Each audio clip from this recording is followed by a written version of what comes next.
আমার পক্ষ থেকে তো আলাদা কোনো কিছু বলার না, যে পুরো দেশের মানুষই একই কথা বলছে, এবং দেশের মানুষ যখন সবাই একসাথে কোনো ন্যায্য দাবি রাখে, তখন সেটা একটু হলেও মাথায় আনা দরকার যে সেটা ফেলে দেওয়ার মতো না। তো আমরা আমাদের যে ভাইরা, যে বোনগুলো মারা যাচ্ছে, যে ভাইটা মারা গেল, দেখেন, যদি আপনি সুস্থ স্বাভাবিক মানুষ হন, আমরা রাত্রেবেলা ঘুমাতে পারবেন না। আমার আমার কানে এখনো বাজে যে কারো পানি লাগবে, কত পানি আসছে এখন, কারো পানি লাগবে। তো এটা যতদিন মাথায় থাকবে ততদিন পর্যন্ত আমরা শান্তিতে ঘুমাতে পারবো না।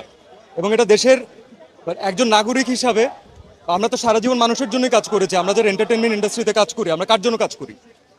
কোনো ইন্ডিভিজুয়ালকে দেখানোর জন্য কাজ করি না, আমরা দেশের মানুষের জন্য কাজ করি।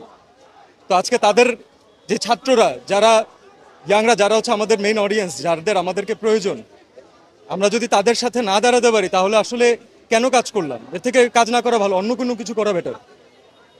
আমার নিজের বাচ্চা আছে ভাই, আমি আমি জানি যে আজ থেকে 10 বছর পরে, 15 বছর পরে, 20 বছর পরে ও একদিন এই ব্যাপারে জানবে, এবং ও একদিন আমাকে কোয়েশ্চেন করবে যে মানে তুমি কি করছো।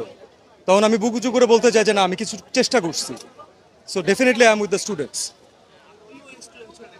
ইয়াস। হ্যাঁ, আপনি নিজেরটা বলেন, আপনার কোনো ক্লাসমেটের সাথে এমন হলে আপনি নিজে থাকতে পারতেন বাসায়? কখনো পারতেন না। এটা থাকা সম্ভব না। এবং এই বাচ্চাগুলো কোনো অনৈতিক দাবি রাখে নাই যে তাদেরকে এভাবে করে প্রাণ হারাইতে হবে। এক একজন বাবা মার আহাজারি, এটা যার যায় সে বুঝে ভাই।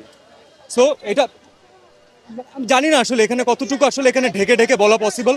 আমি কোনো ঢেকে কোনো কথা বলতে চাচ্ছি না আসলে। আর এটা এর এর বিচার যতদিন পর্যন্ত না হবে, ততদিন পর্যন্ত বাংলাদেশের কোনো মানুষ শান্তি পাবে না, আমার বিশ্বাস। Thank you.